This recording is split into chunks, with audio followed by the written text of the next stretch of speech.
Happy Friday to you fellas.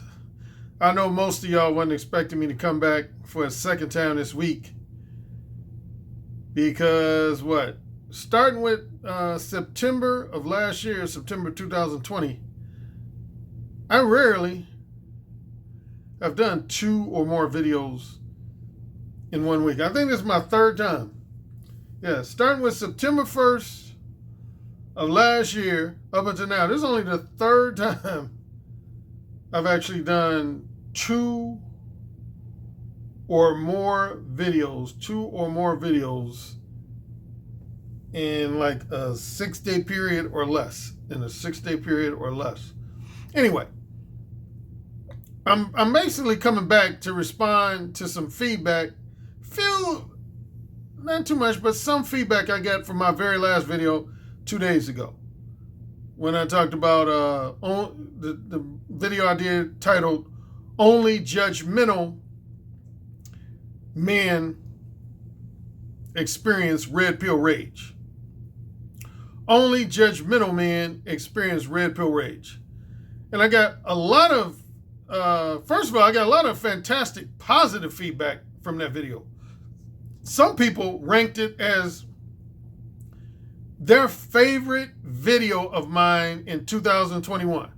Yeah, I had at least a handful of people who told me, they said, man, this is your best video in 2021, which I'm very flattered by.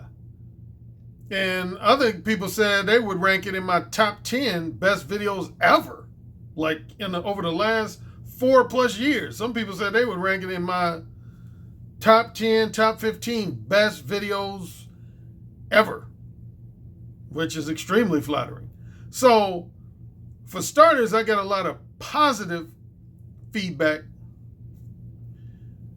I didn't really get any what I would call strictly negative feedback, although I do have about 12 or 13 thumbs down on the video. Yeah, I got at least 12 or 13 thumbs down, which means there's been at least 12 or 13 people that didn't like the video. But I didn't really get any negative feedback in terms of a comment in my comment section or email message or Facebook message or patreon.com message. But I did have some people who asked me some pointed questions, related to the video, and that's why I wanted to do this video, to answer a few of those questions. So the main 3 areas of questions I got asked was, I had some guys ask me, they said, Alan, what is your specific definition and description of being highly judgmental? Because some guys argued that all men are a combination of judgmental, territorial, and possessive. I had a few men that argued. They said, man, they basically in so many words was like, Alan, come on, let's be real. All men are a combination of judgmental, territorial, and possessive when it comes to a woman that we're looking at as either long-term girlfriend material or future wife material. On a quick side note, I think I mentioned on one previous video, I had one of my Patreon subscribers actually get into an argument with me about that. Yep, he sure did. I mentioned this on at least one previous video, but yeah, I had a Patreon subscriber, man. I was doing a consultation, and we got into like a heated argument for not too long, maybe 5-10 minutes. But he said basically, Alan, I got a criticism of you. I said, what's that? He said, when I read your books, you're always criticizing men who suffer from the Madonna horror complex, the effects of the Madonna horror complex. And he said, you act like you're not affected by the Madonna horror complex at all. I said, I'm really not. And to my surprise, his Patreon subscriber, he was like, bullshit. He was like, so wait a minute, you telling me that you would have no problem with your wife going out over the next 12 months and engaging in sex with like 25 to 50 dudes? You would have no problems with that. I said, I didn't say that. He said, well, if you would have a problem with that, then that means you suffer from the effects of the Madonna whore complex. He was like, man, no man wants to be married to a slut, man. He said, that's just facts. He said, no man wants to be married to a slut. Well, number one, that's false right there. See, I hate when people generalize about men other than themselves. It's all right for you to talk about what your standards are. But when you start trying to speak for all men, you're lying. There's porno stars that are married. In case y'all didn't know that. There's porno stars that are married. There's men that are involved in what's known as an open marriage or open relationship. Mr. Lucario, he's made it publicly known. That's one, my fellow dating coach, Mr. Lucario. He's in an open marriage. He's publicly acknowledged that he gives his wife permission to engage in sexual relations with other men. And he engages in sexual relations with other women. So for somebody to say that no man would be willing to marry a woman who has promiscuous and or polyamorous tendencies, that's false. You don't know what you're talking about when you say that. But anyway, going back to this Patreon subscriber, that's what he was trying to say. But he said, man, come on, Alan, be realistic. No man wants to be married to a woman that's willing to sleep with other men. I said, that's not true. I said, that's not true. Just the fact that you have men involved in either one of these two, open marriages or polyamorous marriages, which of course I did a video on the difference between those two. Those two are not necessarily the same. There's a difference between an open marriage, open relationship versus a polyamorous marriage. Quickly, without rehashing that whole video I already did, an open marriage means, if I was in an open marriage, that means my wife could fuck any guy anytime she wants to. She don't have to get my permission first. She could go out, if she was out of town or something, if she ran into her ex-boyfriend, she could fuck him if she wanted to. That's an open marriage or open relationship, is when both the wife and the husband or the boyfriend or the girlfriend can fuck anybody anytime they want to. That's an open marriage or open relationship. Polyamorous marriage or polyamorous relationships means that for a period of weeks, months, or years, you could choose to be monogamous, which is what me and my wife do. We're in a polyamorous marriage. But up to this point, we've chosen to be monogamous with each other. But when you're in a polyamorous marriage, you have the flexibility to, at some point, if you choose to exercise the option to take on an additional lover. But the key difference, as opposed to the open relationship, you would have to consult with your partner or spouse first. So like, if at some point in the near future, I was decided to take on an additional lover, a lover in addition to my wife, I would be obligated to consult with her first to get her feedback and get her general feelings on it. So like, let's say, for example, I met a woman on a business trip that I wanted to fuck, and I called my wife and said, hey, there's this sexy woman I want to fuck. What's your thoughts? And let's say she said, no, I don't really want you to. I could do it. I could still go ahead and fuck her, but then that would technically be cheating. If she was to tell me that she frowns on the idea of me fucking a woman, and I was to go ahead and fuck that other woman anyway, then I would be in the zone of cheating. Same with her. If she was out of town, let's say she ran into, her high school ex-boyfriend, and she said she was tempted to have sex with this guy, and I said, no, baby, I'm not down with that. I don't want you to. And she did it anyway, then she would be cheating. Then I would have grounds to end the marriage. So that's the difference between how open and how polyamorous works, is that when you're in a polyamorous, you don't have to fuck other people. You could choose indefinitely to remain monogamous, but you have the flexibility to exercise the option. But the one catch is you have to consult first with your partner. So speaking on that, that brings me to another subject. And it's trivial, and I really don't need to be responding. I can't respond to everything somebody says that's a criticism of me or something I disagree with. But I was in the comment section of a black male YouTube content creators live stream, and this one brother said about me, he said, see, the thing about ARC is ARC has been a womanizer and concubine for most of his adult life, but now he's trying to be, Mr. Husband and Mr. Family Man. And I can't remember the rest of the verbiage. It was something to the effect like, I hope his wife realizes what she's, getting into, because this guy is a staunch womanizer and concubine. No, I have not been a male, well, actually, concubine could be male or female, so you don't have to distinguish it by male or female. But most people don't know what a concubine is. I explained it on a couple of videos over the last 4 years. As everybody knows, when I was between 17 and 37, I had sex with quite a few women that were either married, engaged to be married, or had a long-term boyfriend. And because of that, that's what made this guy refer to me as a concubine. He said, because of the fact that I had sex with married women in my past, that made me a concubine. No, it doesn't. No, it doesn't. You don't know what a concubine is. You need to do your due diligence. That's not a concubine. Just because a man has sex with a married woman or a woman has sex with a married man does not make her a concubine. Here's the difference.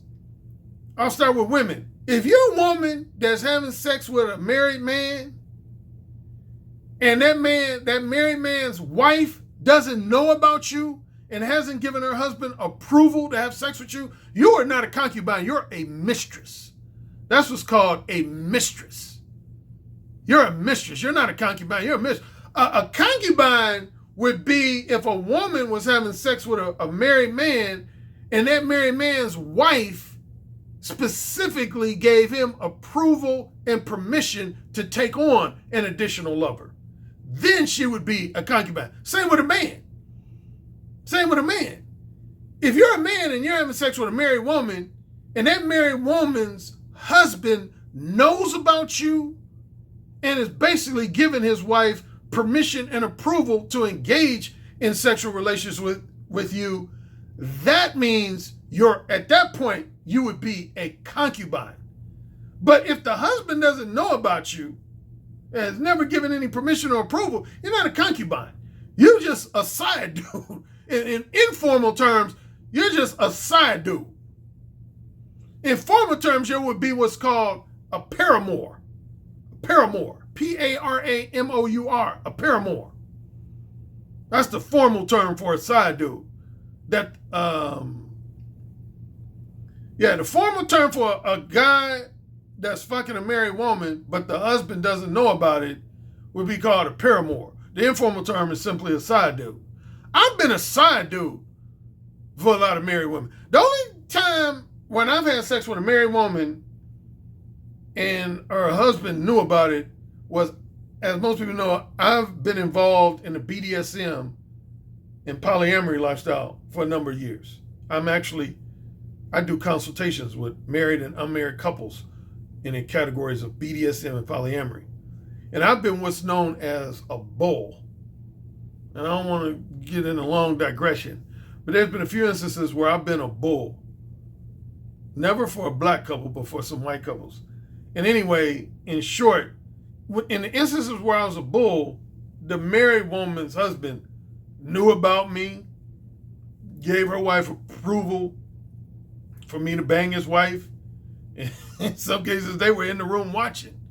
So that's a totally different story. But under normal circumstances, for the women I had sex with that were married or engaged to be married, it wasn't part of the BDSM lifestyle, I was just their side dude. I wasn't no concubine. So in order to be a concubine, if you're a man, in order to be legitimately categorized as a concubine, the married woman you're having sex with, husband, has to know about you and give his wife permission and approval to have sex with you. That's what a concubine is. Again, both male and female. Concubine is when you're engaging in sexual relations with somebody that's married, or I'll go ahead and say in some cases even engaged to be married, and the fiance or spouse knows about you and has given that person permission and approval to engage in sex with you. That's a concubine. That's a concubine. But anyway, going back to my original subject, I was talking about how I got into like this heated discussion with a Patreon subscriber. This was a few months ago. And he was actually trying to attack me. He was like, Alan, man, come on. He was making an argument. He said, Alan, you know damn well you suffer from some of the effects of the Madonna horror complex yourself because you don't want your wife having sex with other men. Just because you're a man that doesn't want your wife having sex with other men does not mean you suffer from the Madonna horror complex. Let me make that specifically clear. Just because you're a married man, or if not married, you're in a relationship and you don't want your wife, fiance, or long-term girlfriend engaging in sex with other men does not necessarily mean that you suffer from the Madonna horror complex. Here's when you know you suffer from the Madonna horror complex, is when you look at all women as either prudish, strictly monogamy-oriented good girls, or you look at women as kinky, highly promiscuous sluts. If you look at all women as being in one of those two categories, that means to one degree or another, you suffer from the effects of the Madonna horror complex. You suffer from the effects of the Madonna horror complex. And speaking of that, I had a few guys that were tripping over the story I talked about with my other consultation client, who I mentioned in the very last video. He got pissed because Mo One Hardcore worked. And that left some guys both either their eyebrows raised or left them scratching their head. And they was like, Alan, why would a guy, number one, if a guy really thought his friend was a good girl, why did he even try to be Mo One Hardcore with her? And number two, why would he get, angry because Mo One Hardcore helped him get this woman in bed? Some guys were like, I don't understand that. Oh, I totally understand it. And I had at least one guy write me who has a very good memory. I was tempted to say his first name, but I won't. But I had a guy who attended, as most of you know, I spoke in London in November 2010 at Sasha Day Games Direct Dating Summit. And if there was at least one other speaker that was in London with me that I kind of got into a verbal beef with, a verbal philosophical disagreement with, was this well-known pickup artist who at the time was actually considered London's #1 pickup artist, who goes by the name Yad. People have heard me mention this guy's name quite a few times. If y'all think I've beefed with Alpha Male Strategies a lot over the last 3 or 4 years, shit. He wouldn't, even AMS can't compare to how many times I brought up Yaz. When I was on Blog Talk Radio, I used to bring up Yaz's name all the time, man. Yeah, I've always had a major philosophical. Anyway, to give you the backstory once again, what happened was Yaz got up on stage during the Direct Dating Summit in London, and he basically said, even though the event was called the Direct Dating Summit, he actually got on stage and said he didn't believe in direct verbal game. He said this was his argument. He said, number one, basically, he said, I don't think direct verbal game is the ideal way to attempt to seduce a woman. And his more specific criticism of, he basically made the argument, okay, I'll use my number scale. You know, I'm on my very last video. In my book, Who Said Again, as most people know, I evaluate women's sexuality on a scale from 1 to 5.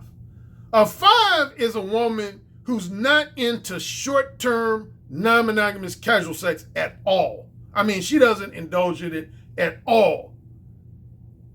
She only indulges in sex with men who are her husband or her fiance. That's a 5. A 5 is a woman that only indulges in sex with a man that's her husband or her fiance. Other than that, she's not gonna open her legs for it. That's a 5. Then 2s, 3s, and 4s represent women the rough percentage of willingness they have for engaging in short-term non-monogamous sex. For example, a 4 would be a woman who mostly engages in just relationship sex, but occasionally she will indulge in casual sex. A 3 would be a woman that also, I would say, mostly engages in relationship sex, but at least semi-regularly she will engage in casual sex. A 2 is a woman that very frequently engages in casual sex, but publicly she tries to act like she doesn't. She tries to act like she only engages in relationship sex. That's a 2. And then a 1 is a woman that's totally down for engaging in casual sex, and she don't even try to hide it. She'll be open and honest about the fact that she's down to engage in multiple episodes of short-term non-monogamous casual sex. So that's basically my scale of 1 to 5. So now going back to Yad, if I had to use my numbers, Yad basically made the argument that if you're in the company of a woman who's a 4, you're better off using indirect verbal game. That was his main argument in a nutshell. His argument was, if you're dealing with a woman that's a 4, then you're better off using indirect verbal game. And then he took it a step further and said that if you do use direct verbal game with a woman that's a 4, and you're successful in getting her in bed, then that means she really wasn't a 4 to begin with. She was actually a 2. That was his, those of course weren't his exact words, but using my terminology, that's essentially what he said on stage in London. He basically said, if you're dealing with a woman that's a 4, direct verbal game is going to hurt your chances of getting that woman in bed. And by chance, if it does work, then that means that woman wasn't a 4 to begin with. She was actually a 1 or a 2. And of course, I disagree with that. See, Yad is a classic example of somebody who suffers from the Madonna whore complex. He believes all women are either good girls or they're basically sluts. For him to say that, which is a form of what's known as circular logic, that let me know, man, he suffers from the Madonna whore complex. And see, that was similar to my consultation client. In Yad's partial defense, that's how my consultation client kind of was. His almost attitude was, if Mo 1 core works on a 4, then that woman's not really a 4. She's really a 2. And I don't want to be in a relationship with a 2. His basic attitude was, I ideally want to be in a relationship with a woman that's a 5. At bare minimum, I want to be in a relationship with a woman that's a 4. But his attitude was, if I'm able to use Mo 1 hardcore with a woman and it works and I'm able to get her pussy wet and be able to fuck her, then in my mind, she's not even a 4 anymore. She's more of a 2. See, that's because those guys suffer from the Madonna whore complex. And they judgmental as fuck. Because that ain't true. Ain't true. And for those guys who ask, well, if he looked at her as either a 4 or a 5, why did he use Mo 1 hardcore in the first place? This is going to sound crazy, but I've had a few guys do this. Without getting lengthy, in a nutshell, he wanted Mo 1 hardcore to fail. And again, I know that sounds crazy to some guys. He wanted Mo 1 hardcore to fail. He didn't want it to work. The reason why he tried to use Mo 1 hardcore with it is he was hoping deep down that it failed so that he could come back to me and basically make the same argument that Yad made. He wanted to make the argument to me that, Alan, you can't use Mo 1 hardcore on good girls. That's dating suicide if you try to use Mo 1 hardcore on good girls. But see, I'm the type of guy that knows, man, I don't believe in that good girl slut dichotomy. I don't believe in that bullshit. I believe women are just sexual human beings. Period. End of story. They're just sexual human beings, man. I don't look at women, I definitely don't look at women as just either being 5s or 1s. 5s or 1s. Or even 4s, 5s, and 1s. That's how most guys in society, particularly ones who are affected by the Madonna whore complex, that's what they basically do. They either, at maximum, they look at women as either 5s or 1s. 5s or 1s. Or in some cases, they look at women as 5s, 4s, or 1s. 5s, 4s, or 1s. they tend to totally discount 2s and 3s. I believe I can get any woman's pussy wet. If I talk to her for a minimum of 5 minutes, I believe I can get any woman's pussy wet. I'm just that cocky of a motherfucker. I believe I can get any woman's pussy wet. I don't believe in that good girl bullshit. I'm going to just say this very cockily, and then I'm going to move on to the next issue. I fucked a lot of women in my life that other men had branded as good girls. There are women, as I speak right now, that are happily married, got a husband, got 2, 3, 4 kids, that most men that those women interacted with thought or assumed were pristine, strictly monogamy-oriented good girls, that I fucked them casually.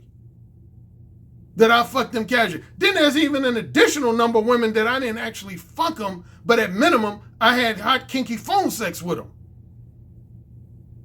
That other men looked at as so-called good girls. I don't believe in that good girl bullshit. Get out of here with that bullshit, man. That's what hurts a lot of guys, is looking at a woman. Here's the thing, man. Here's the first basic thing on this whole good girl thing. And I've said this for years. You can't just look at a woman, judge a woman as a good girl just simply based on how she looks and how she carries herself. That's what a lot of men do. Like, for example, if a woman dresses very conservatively and they know that that woman goes to church every Sunday and that woman never uses profanity, and when you mention something sexual, she blushes and says, oh my God, I can't believe you're talking about sex. They'll automatically assume that woman's a good girl. Man, I was about to give y'all dog face, but I don't have the energy to. Man, y'all better wake the fuck up, man. You know how many women I fucked in my life who had a conservative physical appearance, didn't wear no tight, short skirts or any blouses that had their titties showing, that looked like they were good church-going girls? Do you know how many women in that category I fucked in my life? I can't count how many I have. So that's number one, man. You can't judge. A lot of men I've talked to, starting with my 20s up until now, sometimes there are men who just look at women and they'll say, oh yeah, she's a good girl type. Looks can be deceiving. You know that old saying, you can't judge a book by its cover. I'll say in simple terms, here's when you know a woman's a genuine good girl. You want to know the simple way you can know if a woman's a genuine 5? Plain and simply is if she's been tested. See, if you ain't never tested a woman, just like women, what do women do to us to determine if we're alpha or beta? They shit test us. I talked about that in the very last video. That's the number one thing women do to determine if a man is alpha or beta. They shit test you and see how you respond to different shit tests. Well, in a matter of speaking, if you want to know if a woman's a good girl, here's the thing. Here's when you know a woman's a good girl. She got to be tested by at least 3 types of men. I say minimum 3 types of men. If you have a woman, let's call this woman Tanya. Let's say you got good girl Tanya. Tanya is a woman that most guys who come in contact with assume she's a prudish, strictly monogamy-oriented good girl.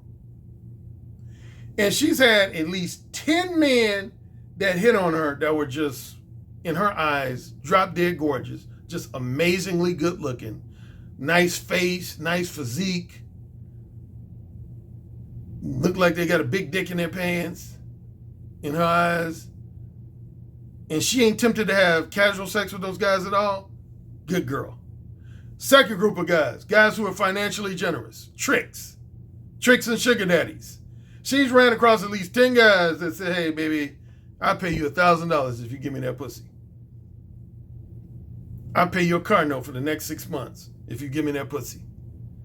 And she was able to resist all 10 of those financially generous tricks and sugar daddies. Good girl. Finally, the guy that's most in my category, a guy who's verbally smooth, verbally seductive. She's in the company of at least 10 guys that know how to talk dirty real well, that are just very verbally smooth, verbally seductive. And she was able to resist engaging in even one episode of short-term non-monogamous sex. Genuine good girl. But see, if you got a woman that ain't never been tested by a guy that was really good looking, ain't never been tested by a guy that was financially generous, ain't never been tested by a guy that's verbally smooth, verbally kinky, verbally seductive, you can't assume that that woman's a good girl. You can't. You can't assume that that woman's a good girl. You get that? That's Alan Roger Currie dropping, as they call it, free game on you motherfuckers that you really should be paying for. That's free game for you motherfuckers. So, okay, moving on to another issue. Kind of along the same lines what I was just talking about. I had some guys respond to my last video from 2 days ago and say, hey, Alan, man, I'm sorry, man, but with all due respect, you got promiscuity all wrong. Women, you said in your video that women look at alpha males and beta males the same way we look at good girls and sluts. And I had a few guys say, man, I disagree with that, man, because a woman will still marry a guy who has a reputation for being promiscuous, whereas no man would be willing to marry a woman who has a promiscuous past. Again, I said this at the beginning of this video. Quit speaking for other men, man. You don't know what the fuck you're talking about. You don't know what the fuck you're talking about. Man, you know how many women that I went to high school with, college with, and just know otherwise that had a reputation for either being flat out promiscuous or at least semi-promiscuous that are now married? Man, what are you talking about? I hear so many guys in the manosphere, both the white manosphere and the black manosphere, make comments like that. They'll say stuff like, no man wants to be in a marriage with a hoe or a slut or a woman who had a reputation. No, you don't know that. You don't know what the fuck you're talking about. Now, if you were to say most men, I might give you a pass. If you just limit it to saying most men. But when you say no man, again, there's fucking female porno stars that are married, man. There's women that are in open relationships where they can fuck anybody they want to. Jada Pinkett Smith, man, fuck the dude with Will Smith's knowledge. What are you talking about? Not trying to suggest that Jada is highly promiscuous. I don't want to say that. But shit, she fucked another dude. That dude, what's his name? August? He was a concubine?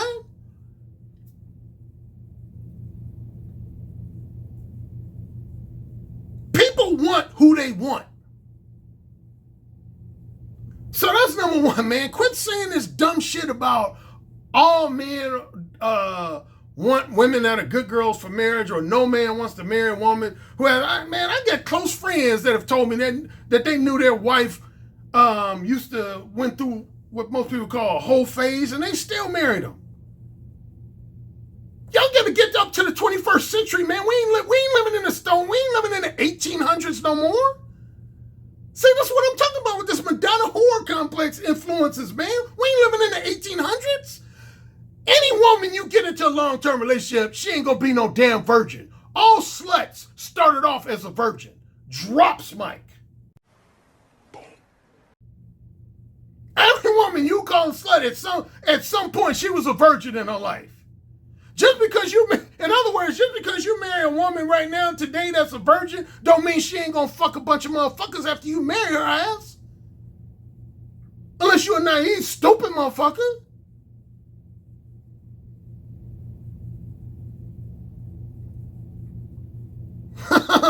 Shit, real talk. Get away from that, man. Either you enjoy a woman's companionship or you don't. Quit trying to base your whole decision to marry a woman based on is she a good girl or not. Because that shit can change. See, a woman can't go from being a highly promiscuous woman to being a good girl. But a woman can definitely go from being a good girl to a highly promiscuous slut. Believe that.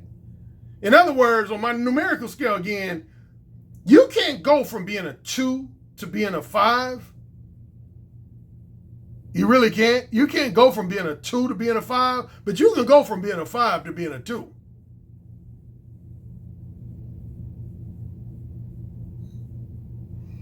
Some of y'all. Anyway, here's what I was talking about.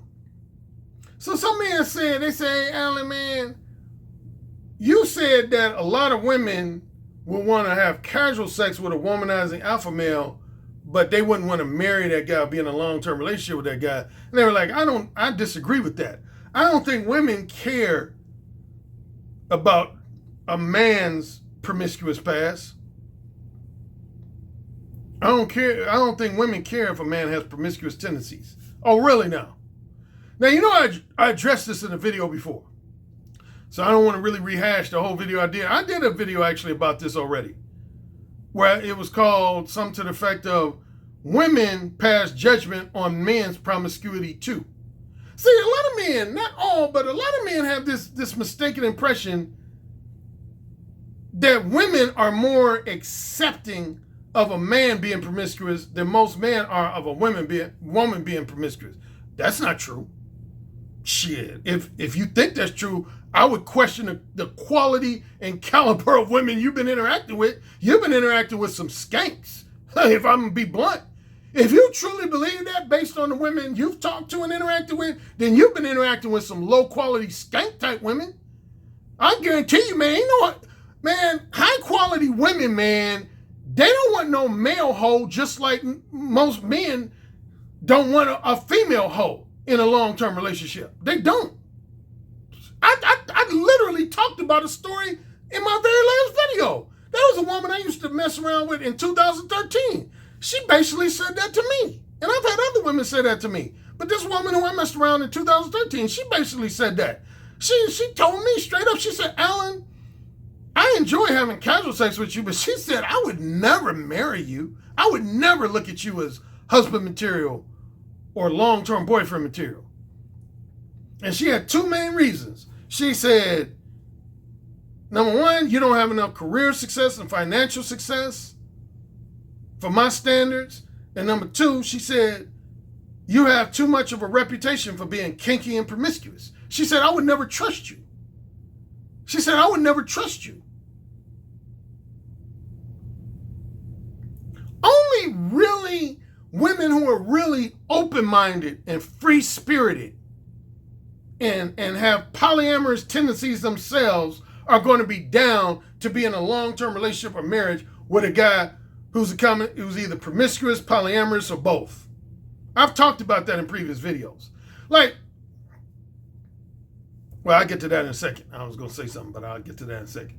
But yeah, man, there are women who are just as judgmental towards promiscuous men when it comes to who they want to be in a long-term relationship with, in particular a long-term relationship that has a high potential to lead to marriage. Trust and believe, women are just as judgmental about men's promiscuity as men are about women's. Particularly if you're talking about what I call high-quality women, women that come from like two-parent families, upper middle class type families, college educated, professional women. Man, they don't want to be in no relationship with no dude that they know there's a greater than 50% chance he's going to be cheating on them behind their back. They don't want to be in no relationship with no dude like that, man. They don't want that type of drama in their life. And speaking of cheating, if what these guys were saying was true, if all women didn't care about a man's promiscuous tendencies, why would you have men that cheat? See, right there, that don't even make sense. Why would you have men cheating then? What's the number one reason why men cheat on their wives, fiancés, or girlfriends? What's the number one reason why they cheat instead of being open with their significant others about the fact that they want to fuck other women? What's the number one reason why most men cheat? It's because they're trying to give their wife, fiancé, or long-term girlfriend the disingenuous and misleading impression that they are monogamy-oriented, when in actuality, they're not. That's the number one reason why people cheat, both men and women. That's the simple reason why people cheat. Is because they want their significant other to think and believe that they're a monogamy-oriented person, when in actuality, they still have promiscuous and or polyamorous tendencies. That's why I don't cheat on women, man. I ain't cheated on a woman since I was 20 years old. I let women know up front, man, that I ain't no strictly monogamy-oriented motherfucker. including my current wife. My current wife knew that going into our relationship. I don't believe in long-term strict monogamy, and I've let women know that from the get-go. From the get-go. I ain't never tried to lie to no woman about that or mislead no woman about it. Every woman I've been in a serious relationship with, I told them, I would tell them, if nothing else, I will tell them, I cannot promise you long-term strict monogamy. I cannot promise you or guarantee you long-term strict monogamy. I let women know that straight up. But yeah, if the argument is women don't care about men's promiscuous tendencies, no man would have no motivation to cheat. It wouldn't even make any sense for him to cheat. If women were totally non-judgmental about a man possessing promiscuous and polyamorous tendencies, it would make no sense for men to cheat. Why would they need to cheat?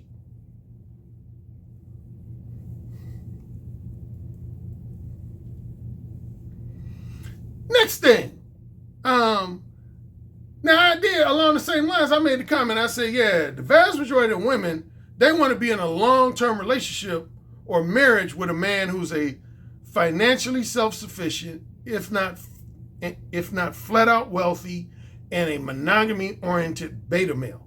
Those are the general type of guys that women want to be in a long-term relationship with. And I said, womanizing alpha males is who most women want to have casual sex with.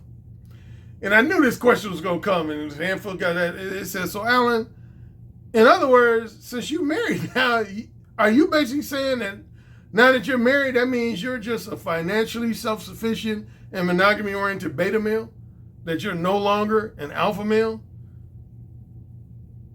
Because it sounds like you saying you now fall into that category. And most of their questions and comments was lighthearted, but still they were like, I don't know, Alan, it sounds like you said now that you're married and got a son, that you're basically no longer, you've given in your alpha male card, and now you're in the category of a beta male financial provider and a monogamy-oriented beta male. Well, not quite. No, not quite. As you know from my books, my audio books, and some of my previous videos, I don't have just two categories. I have 4 archetypes of men. Total alpha male. Alpha male with a few beta traits and tendencies. Beta male with a few alpha traits and tendencies. And total beta male. So I have 4 archetypes of men instead of 2. Now, I always like to point out, you know how I am about talking about terminology that I either originated or popularized. Those 2 hybrid categories, I actually originated that. Those are not just general manosphere terms. Like alpha male, that's a general manosphere term. Beta male is a general manosphere term. But alpha male with beta traits and beta male with alpha traits, I actually came up with that. I am the originator of that. Those 2 terms were not used before me. I triple dare anybody to say otherwise. Those 2 terms were not used before I came on the scene in 1999. Nobody was using those terms before me. I came up with the hybrid terms of alpha male with a few beta traits and tendencies and beta male with a few alpha traits and tendencies. Of those 4, I would categorize myself as more of an alpha male with a few beta traits than a beta male with a few alpha traits. Again, I don't want to give a lengthy recap of those 4 archetypes, but I give you the gist of them. Total alpha male. Total alpha male is a guy who doesn't believe in long-term, not only would I say he doesn't believe in long-term strict monogamy, I would argue that he doesn't even believe in short-term strict monogamy. He doesn't believe in monogamous relationships at all. A total alpha male would be a guy who doesn't believe in any type of monogamous relationships. One of the reasons total alpha males do not enjoy women's non-sexual companionship at all. And they usually make that clear to women. They don't really want to spend time with a woman non-sexually at all. Like 95% of their emphasis for spending time with a woman is always going to be on sex. They just generally want to spend time with women for the sake of sexual enjoyment and satisfaction. And once that's over, they don't really want nothing to do with that woman until they fuck her again. That's a total alpha male. If they do happen to be in like a long-term relationship, it's going to be an open marriage or open relationship or a polyamorous marriage or polyamorous relationship. It ain't going to be no type of monogamous relationship. That's a total alpha male. There's a few other characteristics that also contribute to being a total alpha male, but as relates to, what type of sex they involve in, that would be a total alpha male. Their number one preferences strongly is casual sex. Casual sex, and at minimum, short-term or long-term non-monogamous sex. Well, casual sex is short-term non-monogamous sex. So they either believe in short-term non-monogamous sex, or in some cases, they also believe in long-term non-monogamous sex. That's a total alpha male. Alpha male with beta traits, which is the category I would say I'm most falling. Matter of fact, on a quick side note, I had some of my followers say that Kevin Samuels shouted me out a while ago. I don't know the specific video, but they said that Kevin Samuels shouted me out and said and classified himself as an alpha male with a few beta traits and tendencies.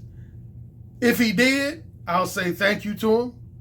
But yeah, I've had Tommy Sotomayor even said that. I was watching a live stream by Tommy Sotomayor, and he didn't mention my name. Tommy Sotomayor didn't mention my name, but he said that Kevin Samuels categorized himself as an alpha male with a few beta traits and tendencies. And I had some of my followers say that he also classified himself in that category, and he said shout out to Alan Rice Currie. Now, I think everybody knows my favorite Kevin Samuels shout out. He's given me at least a handful, but my favorite is the one I use in my outro at the end of all my videos. My outro, which would be... Look, dude, you want to learn how to talk better? I'm hiring Alan Roger Currie to get my dirty talk game on, because it's always been something I want to get better at. Say it one more again. Sir, I would love to watch you worship your cock. Say it again. Sir, I would love to watch you worship your cock. My pussy is so juicy, it's dripping wet. Say it again. My pussy is so juicy and dripping wet. And then, man, he basically he's letting people know that yours truly is the king of verbal seduction and kinky, erotic, dirty talk. Yeah, some people have asked me, they said, was Kevin serious about that, or was he just kind of talking smack? No, at one point, Kevin was actually very serious. I got the emails to prove it. Yeah, Kevin actually did want to hire me to help him enhance his verbal seduction skills and erotic dirty talk skills. I think this was back in 2018. Yeah, back in 2018, Kevin was very interested in doing a consultation coaching session with me, and he wanted me to specifically to help him enhance his verbal seduction skills and his erotic dirty talk skills. But yeah, that's my favorite Kevin Samuels shout out. But yeah, so that's an alpha male with beta traits. Alpha male with beta traits is a guy who in most cases used to be a total alpha male, but then as he got older, he found himself becoming more relationship oriented and developing a strong desire to have either at minimum some type of long-term romantic companion and at maximum a wife and children. He wanted to raise a family. But he's still the profound leader of his relationship or marriage. His wife, fiance, or girlfriend in no way wears the pants in the marriage or relationship. He's in a relationship or marriage with a woman that's very feminine, very submissive, follows his lead, but he's compromising enough and emotionally empathetic and considerate enough to have at least a few beta traits. And so the simplest way to describe the difference between a total alpha male and an alpha male with beta traits, I would simply call a total alpha male is an alpha male that's totally into casual sex womanizing. Casual sex womanizing. An alpha male with beta traits is a guy who kind of floats between both. He sometimes indulges in strictly short-term, non-monogamous casual sex, and other times he's down for being in a long-term relationship or even down for being married. That would be an alpha male with beta traits. A beta male with alpha traits, that's a guy who pretty much, if he wants casual sex, he has to pay for it. That's the number one characteristic of a beta male with alpha traits. A beta male with alpha traits is a guy who will never be in a position to get casual sex from a woman for free, with the exception of if he just blatantly lies to a woman. Basically uses indirect verbal game and gives a woman a misleading impression that he wants to be her next long-term boyfriend or future husband. That's the only way he's going to score casual sex from a woman without paying money for it. It's by just blatantly lying to a woman and emotionally manipulating her. Otherwise, he ain't going to never get casual sex from a woman for free. He's going to have to put up some money. He's going to have to do some tricking, be a sugar daddy if he wants casual sex. And even if he wants a long-term girlfriend, a fiance, or a wife, he's going to have to do one or two things. I say one or three things. He's either going to have to spend money on her, be a financial provider. Number two, he's going to have to be very willing to help her raise children, even to the extent of being what's known as a house husband. A house husband. Or three, he got to promise her and guarantee her long-term strict monogamy. Long-term strict monogamy. And in many cases, all three of the above. Be a financial provider, be enthusiastic about helping her raise kids, and promise her and guarantee her long-term faithful monogamy. That's a beta male with alpha traits. And then finally, a total beta male, that's a guy that a woman is really not enthusiastic about either having casual sex with or being in a long-term relationship with. She doesn't want either one of those roles. The best a total beta male can expect from a woman is either platonic friendship, strictly platonic friendship from women, or if he wants sex from women, he's going to have to use the services of street prostitutes, professional call girls, or erotic escorts. Street prostitutes, professional call girls, or erotic escorts. Other than that, he ain't going to get sex from no woman. He's not going to get, basically, not including sex workers, he's not going to be able to be in a position to get either relationship sex from women or casual sex. Relationship sex or casual sex. You get it? Got it good. So quick recap. Total alpha male is a guy that will have an easy time getting casual sex from women, but he's going to have a hard time getting relationship sex from women. That's a total alpha male. This guy's going to have a very easy time getting casual sex from women, but a very challenging time getting long-term relationship sex from women. Alpha male with beta traits will have a fairly easy time getting both. He can get casual sex fairly easy, but not quite as easily as a total alpha male, but fairly easily. And he can attract women who want to be in a long-term relationship or a marriage with him. Again, that's what Kevin Samuels said, supposedly based on my followers. He gave me a shout out about the two hybrid categories, and he said he was alpha male with beta traits. But again, here's my favorite Kevin Samuels shout out. Look, dude, you want to learn how to talk about it? I'm hiring Alan Roger Currie to get my dirty talk game on. Because it's always been something I want to get better at. Dominate me, daddy. Say it again. Dominate me, daddy. Play with that fucking pussy for daddy.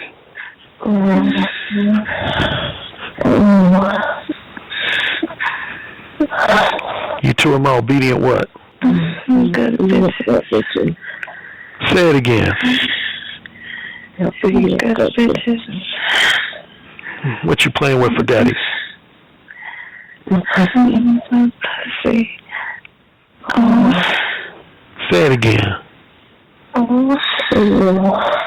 Daddy, turn up your dick. Yeah, that's right. Kevin Samuels recognizes who's the king of verbal seduction and kinky erotic dirty talk. Then a beta male with alpha traits, he'll have an easy time attracting long-term girlfriends and potential wives. But when it comes to casual sex, he's going to always have to pay for it. He's going to always, beta male with alpha traits is a guy that's going to always, when he wants casual sex or short-term sex and or non-monogamous sex, he's going to have to put up money for it. The only exception is if he's just a blatant liar and an emotional manipulator. A blatant liar and an emotional manipulator, which is what a lot of indirect dating coaches and conventional PUAs teach. They teach men how to be persuasive liars and emotional manipulators. Persuasive liars and emotional manipulators. And then the total beta male, again, that's a guy who's going to have a hard time scoring either relationship sex or casual sex. Okay. Get it, got it, good. I'm about out of time. Well, I ain't going to say I'm about out of time. I am out of time. So that's it for this video. Enjoy your weekend. And I'll probably do at least one more video between now and June 30th. Between now and June 30th. Until then, enjoy your weekend. Yes, sir. Say it again. Yes, sir. Who's the king? Alan, you're the king. Say it again. Alan, you're the king. You're dominating me. Say it again. Alan, you're dominating me right now. Mode 1. Mode 1. Daddy, can I go, please? You're the king. Say it again. Oh, you're the fucking king. Yes. Yes. Yes. You're the king, Alan.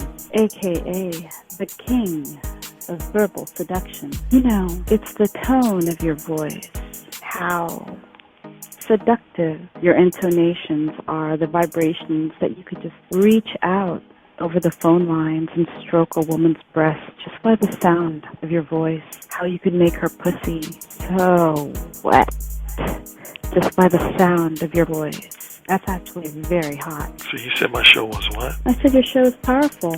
Oh, say it again. Your show is powerful. I bet the king would fuck me really good. Who's the king? Alan Roger Currie. Who's the king? Alan Roger Currie. The king. The king. The king. I have to agree with you on the communication piece, because I actually did take a session with Alan Roger Currie, and he gave me a line that I did not think was going to work, and it worked. And I was like, what the fuck?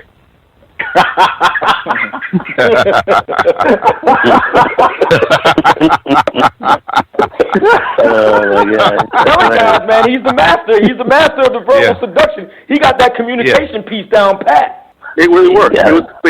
It just simply worked, and I just didn't think it was going to work at all. Some guys have natural handles. Some guys have a better natural shot, but you can always improve your shot. And sex is damn sure something you can fucking learn. Look, dude, you want to learn how to talk better? I'm hiring Alan Roger Currie to get my dirty talk game on, because it's always been something I want to get better at. Verbal seduction, man. I'm like, clearly, this guy is the Michael Jordan of seduction. Like, come on now.